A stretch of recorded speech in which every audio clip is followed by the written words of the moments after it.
Alrighty, ladies, we are recording book club time. We will talk a little bit about the book, and then I have a couple announcements about Signature Health Path that is opening, and then a couple questions that were sent in. And this isn't the greatest time for everyone, I realize, but thank you to everyone who sent me a request for the recording. So we're going to record it and send it to you. Um, so,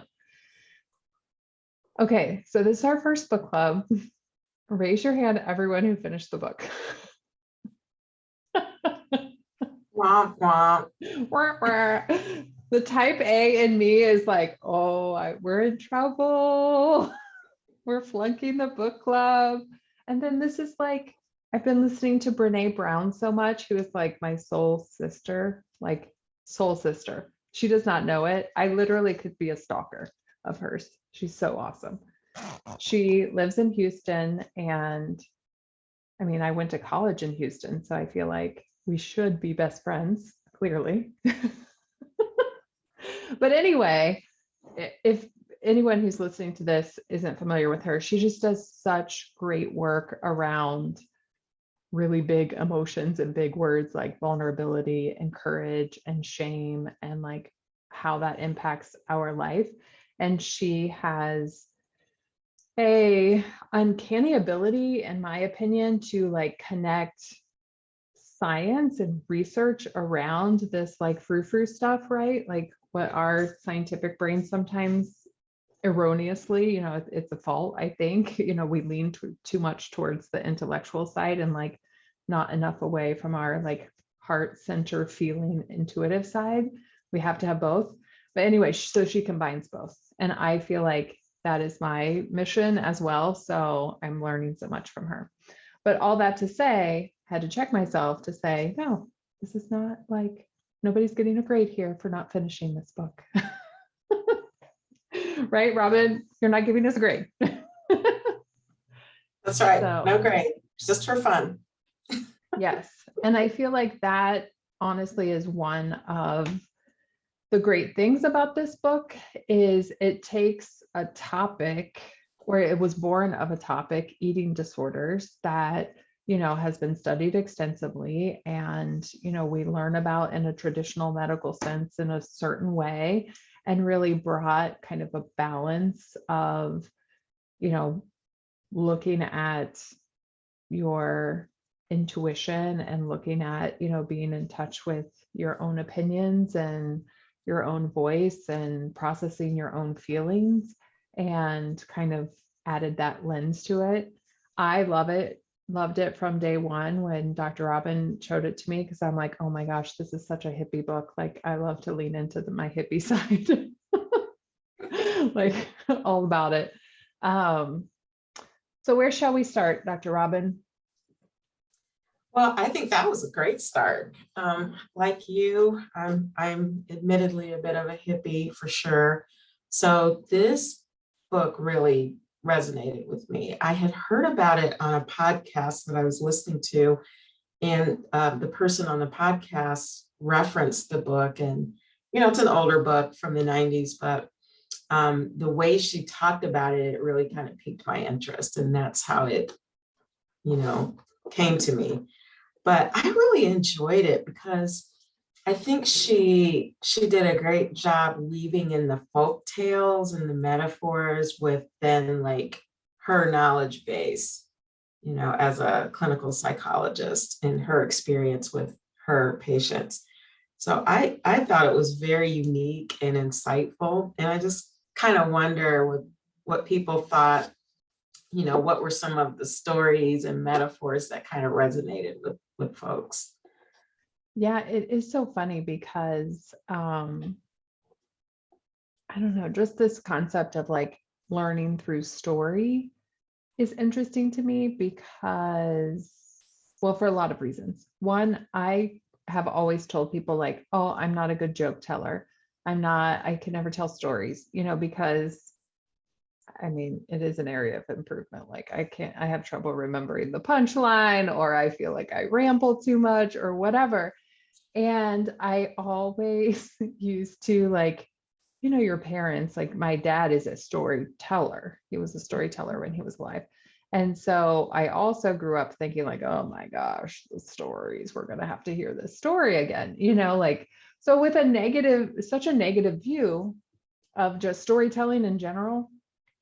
And so then, I've learned so much about learning through story. And even in the med school, right, Dr. Robin, like we talk all the time about everything we teach the medical students is meant to be hung on the story of the patient. Like we want to know the patient's story.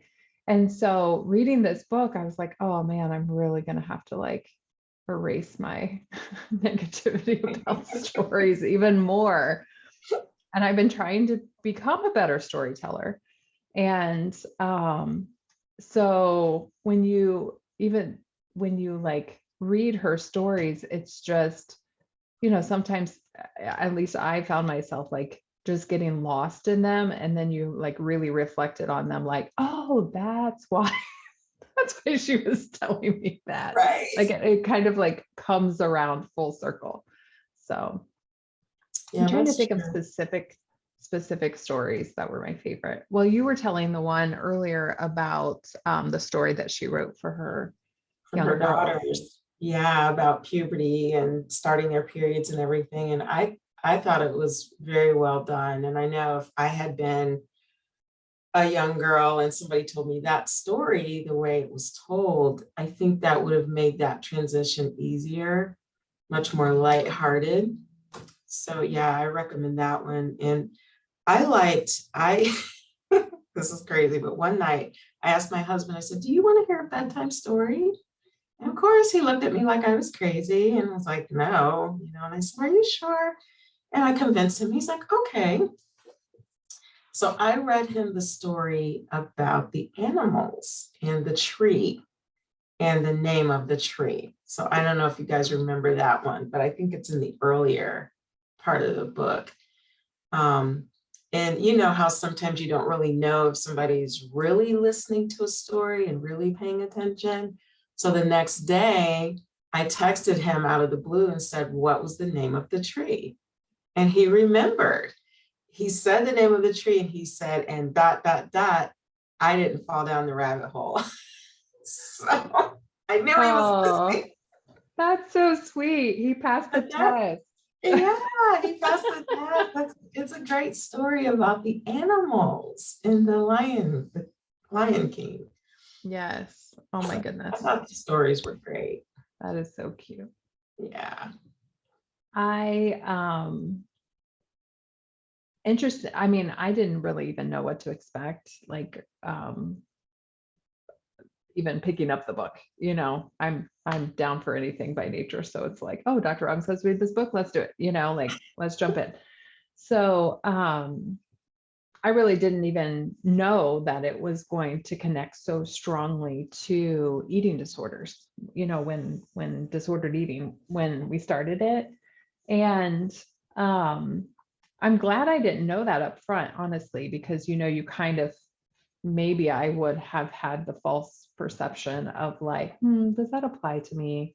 But I've always thought, and I think this book just highlights so much that, I mean, there's no escaping as a human, one, but certainly as a female in this culture, like some sort of wonky, call it disordered thoughts around food, thoughts around our body, thoughts around, certainly thoughts around like processing emotions and, things like that. So it really made me reflect on like, how much do I use food as like so many other things than meant for nutrition and energy, eating when you're hungry, stopping when you're satisfied, like how much does it creep in to stressed, tired, overwhelmed, bored.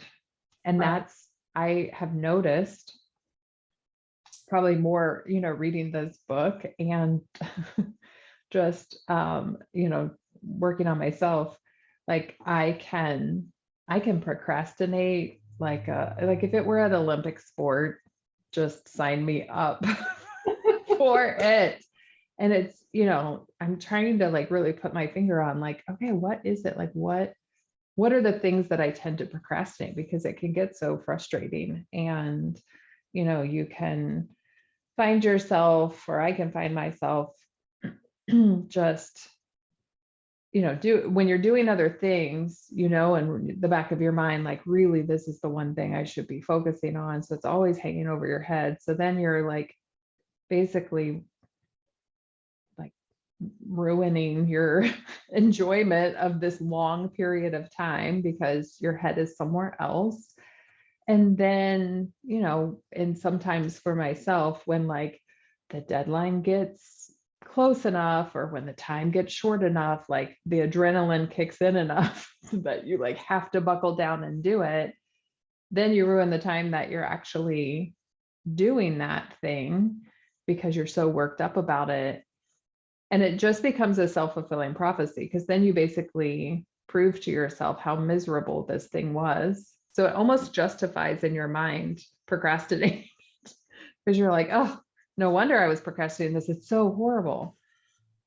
When in reality, like sometimes you have to think, well, maybe it wouldn't have been so horrible if your mindset around it, if you wouldn't have put it off, if it wouldn't have caused days and weeks of torture for yourself, if you just would have, blocked your time and honored your word to yourself to like do what you say you're going to do, it wouldn't have been such torture. But And procrastination is interesting too, because it seems like we all, like when we do it and we get through the experience and we beat ourselves up over it, and then we go, I will never, ever do this again. We vow, like, I don't care what's happening, I will never do this to myself again. But we still do it. Why oh do yeah, we do oh yeah. I'm thinking of like college. Like if I just pass this test, if I can just get a good grade on this it? test, I will never wait to the I will last minute never.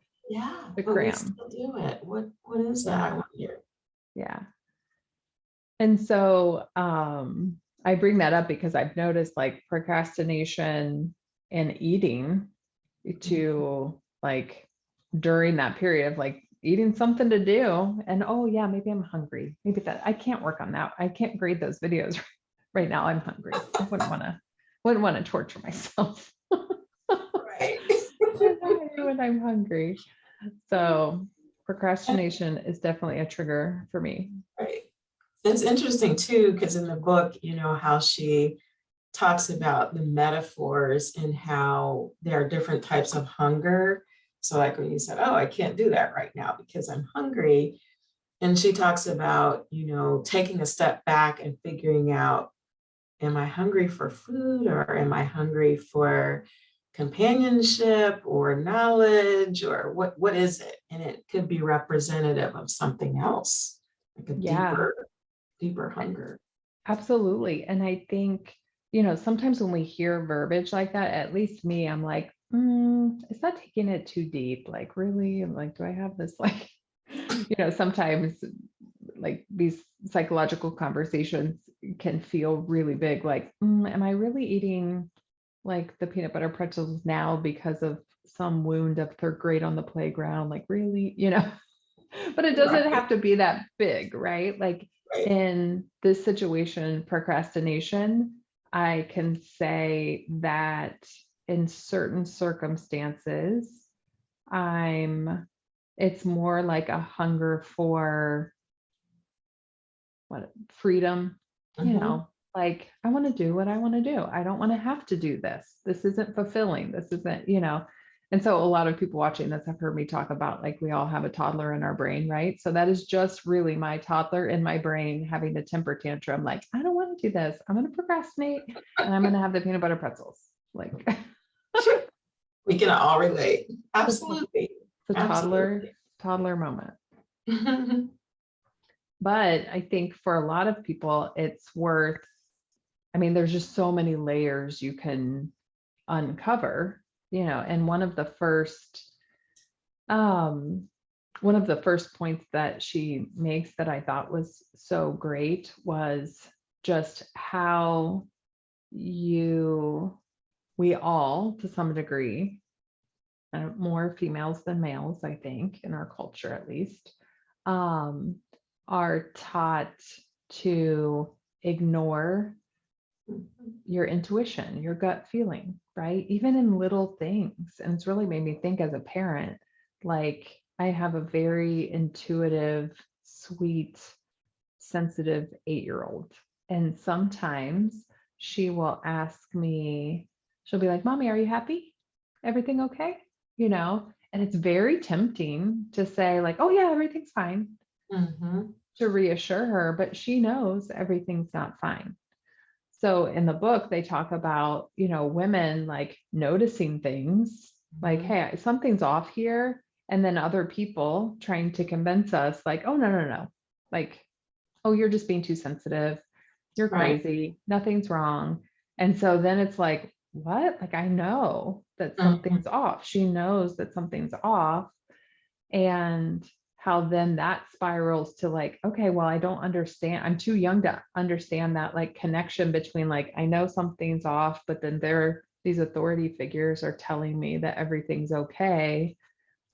And that disconnect grows and can lead to, discomfort with our emotions, lack of like clarity of our emotions, and ultimately and with a lot of disordered eating, this like need to control something, like, okay, I'm very confused over here, I don't know how to process all this stuff, like, It's like but that focus is on food, like this, yeah, like you said, Dr. And this I can control. And so it's kind of like, okay, well then what it can be when you think about like, what is that hunger? Like that hunger is for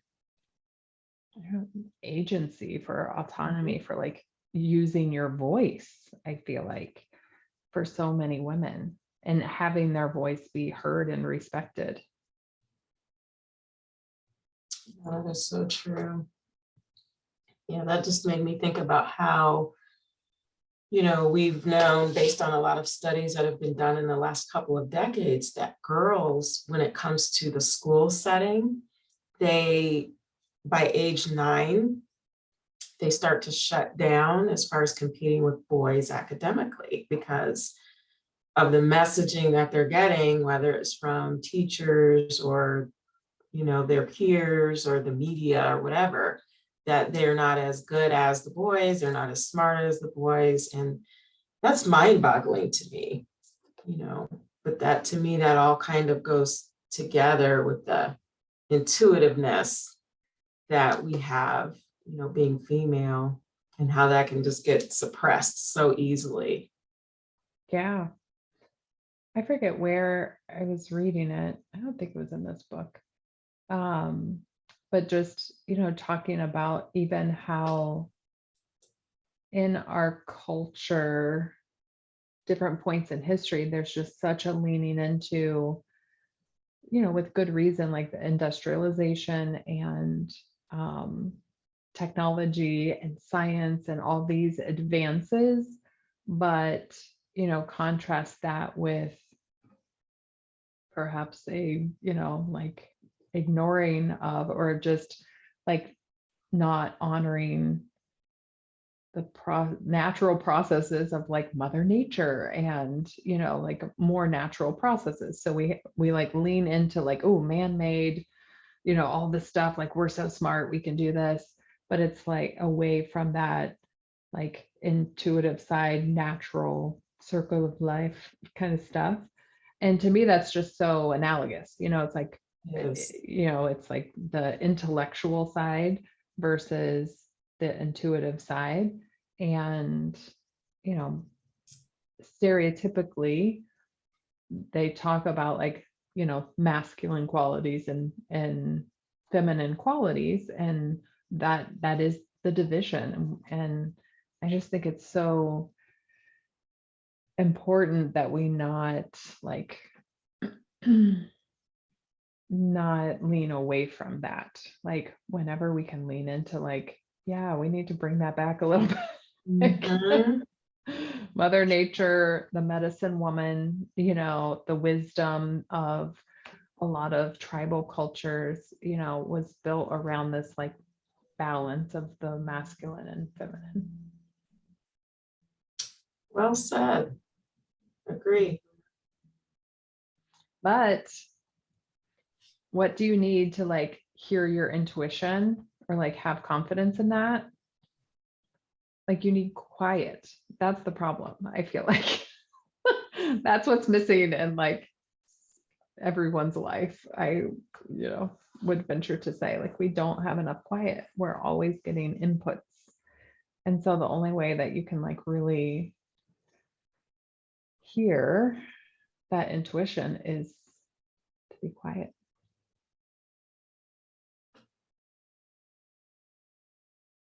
Sometimes a couple of people have come in the office and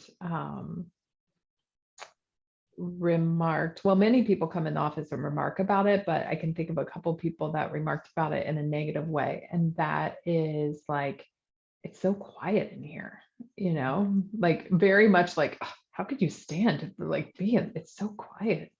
And I just, I have to giggle because I'm like, the more quiet like is uncomfortable to you, like annoys you, it's like ding, ding, ding, ding, ding, like Mhm. red flag. We need to work on this. That's true. It's almost kind of like how, the phrase silence is golden, right? So when you're having a conversation with somebody, and we talk about this a lot at the med school when we're teaching our students about interviewing a patient and asking difficult questions, that sometimes there will be this uncomfortable silence while you're waiting for the patient to answer the question. And that why are we uncomfortable with that silence? What is that about? So Yep. yeah, quiet, silence, a lot of people just, can be off-putting to them. Yeah. Yeah. And the temptation that, the students have, especially to like barge into that silence, Mhm. like it's almost like to me, it's like a space, it's like, Mhm. no, we got to hold, like, keep that open, keep out.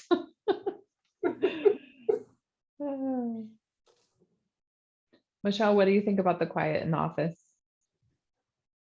Oh, you got to unmute.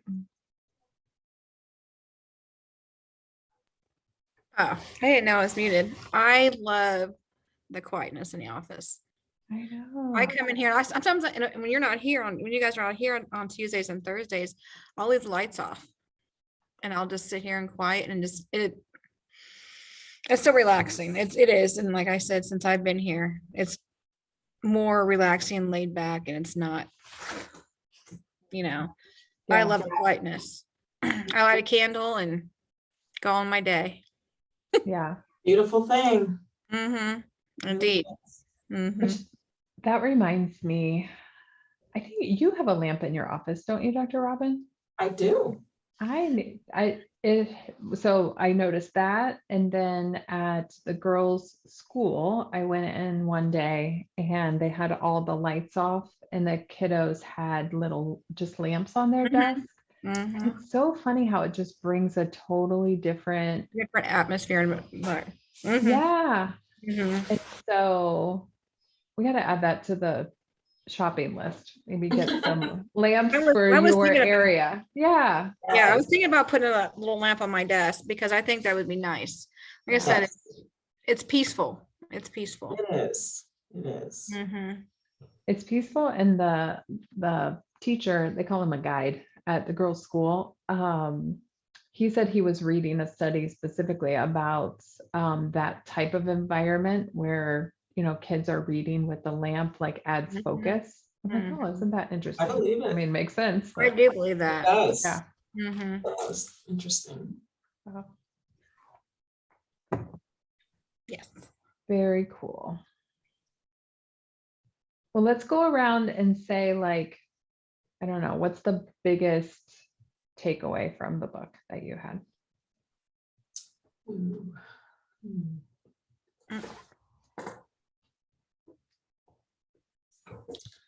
I think for me, maybe the biggest takeaway was that, um, I think all of us, even if we haven't struggled with any type of eating disorder on a personal level, as physicians, we have had patients that have struggled with it, and maybe some of us have had family members or friends. We've all known someone who Mhm. has been on that journey. And I think for me, it just gave me a deeper understanding Mhm. of it in a way that I hadn't thought of it before. Mhm. And I really appreciated that.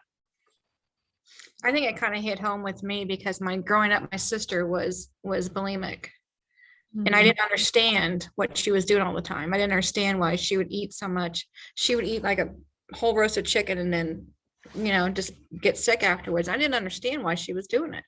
So finally, it just hit home knowing why she did it, Mhm. and everything around it. And now it's like, it makes sense to me Mhm.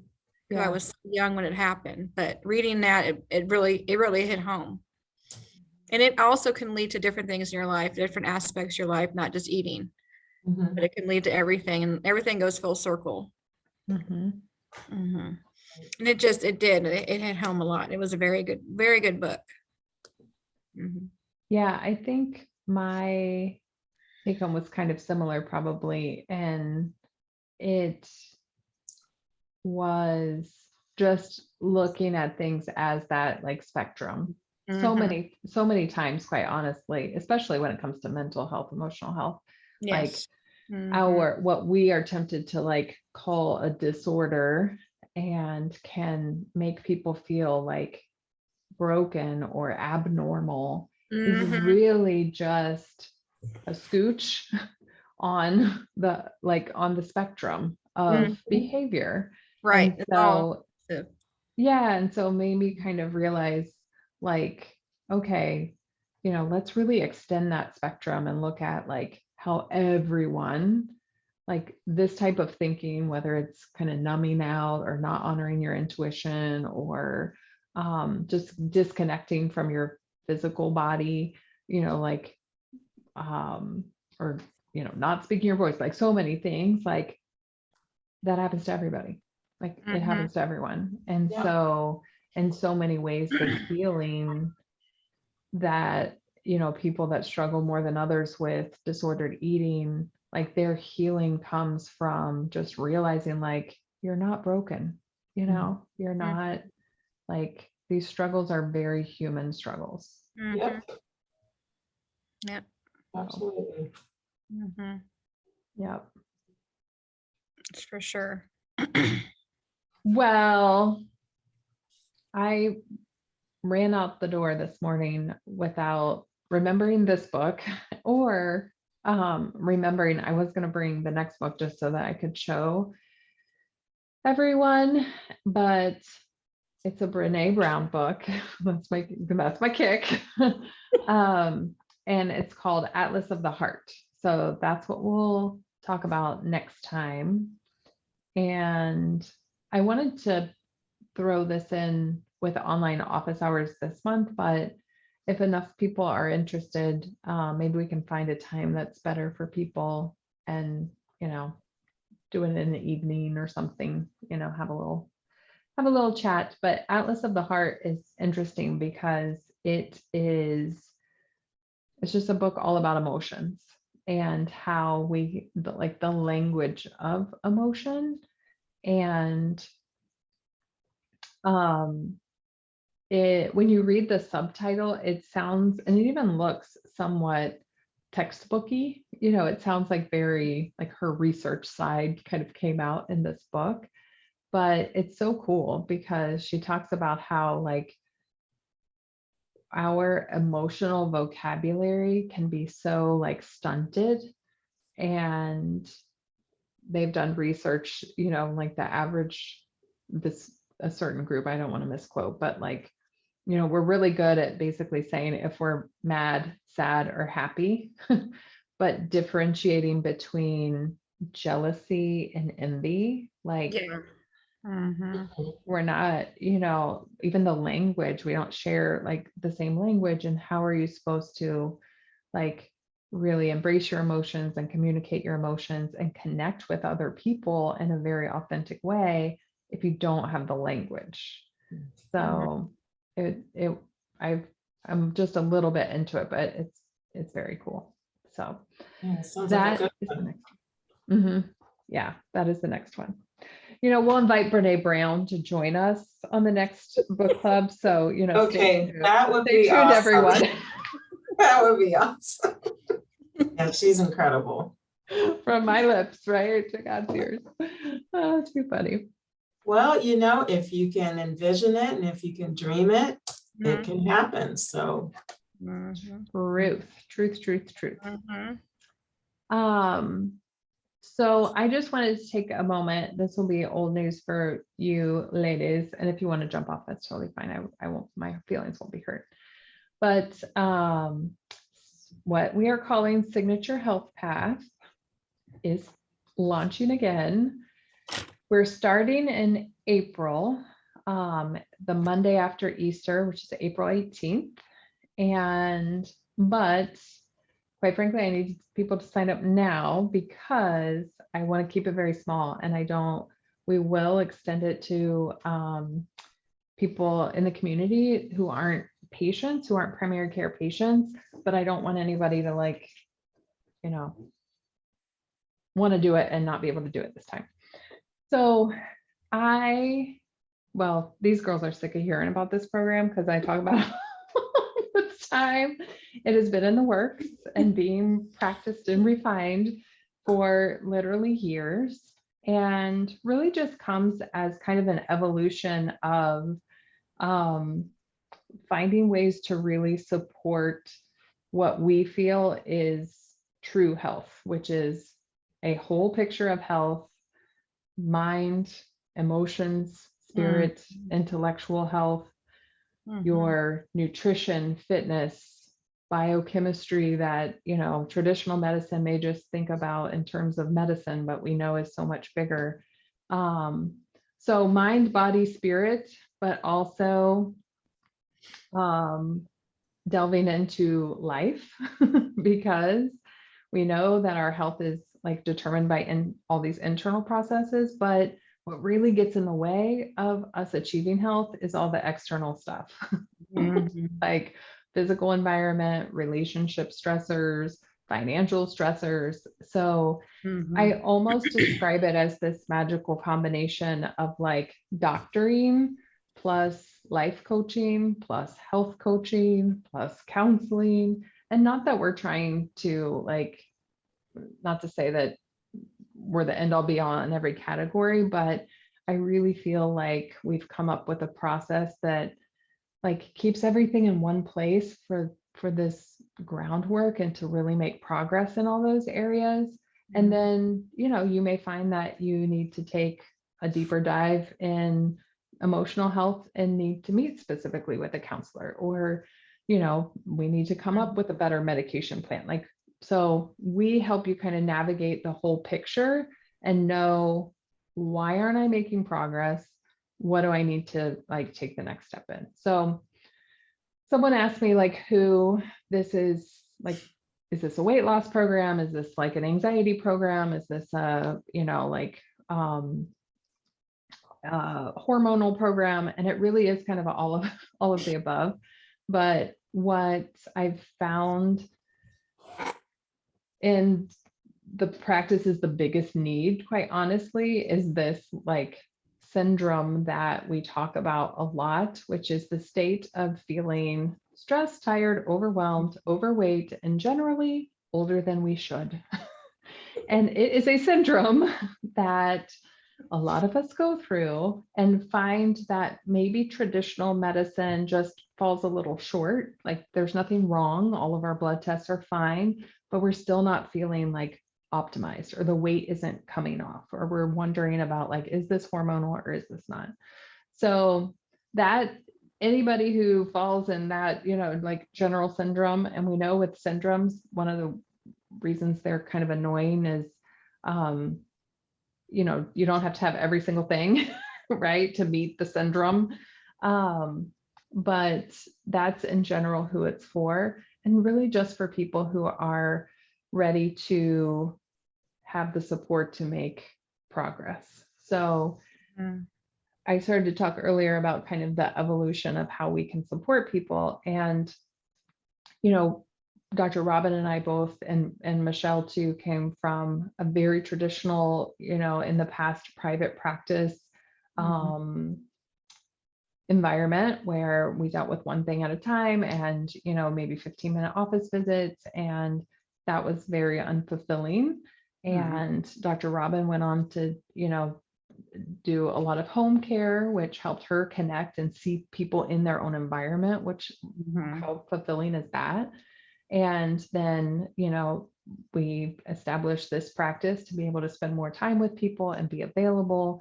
But honestly, it's, glaringly obvious, like, that the time that we spend with people is wonderful, and we can do tons of counseling and make progress in a half-hour office visit.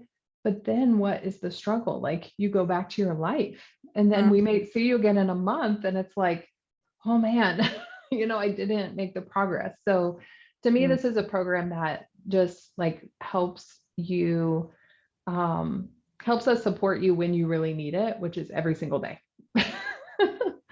So the nitty gritty of the program is, we have an online environment that we'll use for community, and you can read about it more on the website, but essentially there's a little course that explains, the process, and explains, how these mind-body connections and whole health, kind of why it's so important.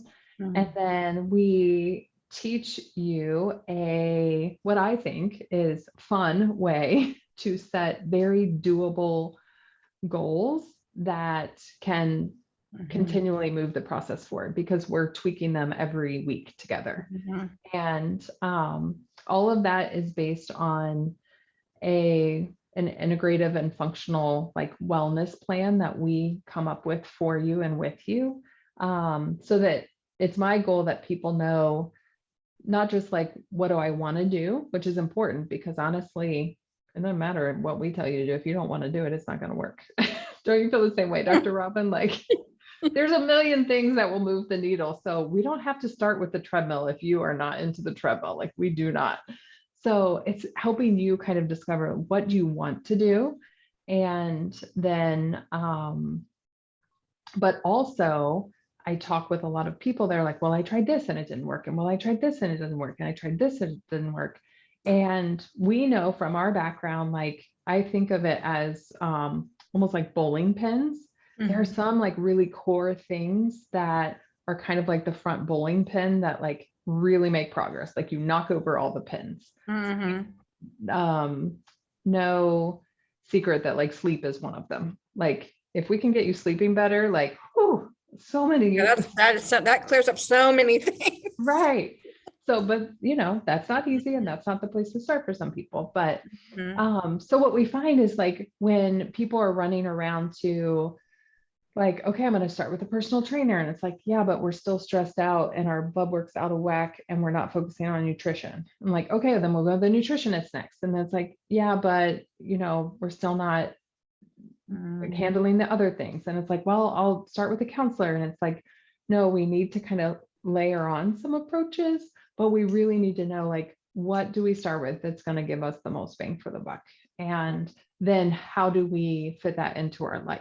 And that's where the course, the wellness program that comes from us, and then online meetings where we'll do coaching together, so that because we're going to get stuck, right? Like, we're going to do this and then it's kind of going to work for a while and it's not going to work. And then how do you know what to do next? Well, that's where this program comes in to kind of help you keep the ball rolling. So I could talk forever about it. Send me questions if you have specific questions. what I wanted to do for this group is make it as easy as possible just to tack on to the membership. So people who are current members, it will just be kind of an add-on to your membership, and it'll be one bill every month. And as well as there's like a one-time fee. So one-time fee and then add on to the membership. And anyone who happens to be listening who's not a member, there's different pricing, but you're always also welcome to become a member. Dr. Robin is accepting new patients. So if I know there are some people that have been following along for a while that have been thinking about joining. And so there will be a group of people who will be primary care members with us, as well as this online coaching program for a deeper dive and more progress. And that, quite honestly, is the cheapest way to do it, even though you get the most care. After we offer the group to you all, that would fall in that category of primary care members plus Signature Health Path members, then we will open it up to people who use traditional, like insurance doctors for their primary care and just want to add this on because, obviously it's a great program in addition to traditional episodic primary care too. So all that to say, be sure to let me know. You can get in touch via, oh my gosh, we give so many ways to get in touch with us. It can be so confusing. You can email, you can Spruce, you can portal, you can IG, you can whatever. It's like too many ways, right? But just make sure you let us know for sure by March 15th. Because we're going to be opening it up to the community pretty soon after that. So lovely, ladies, fun as always. That was fun. Yes, thank you. Awesome. Talk to you soon.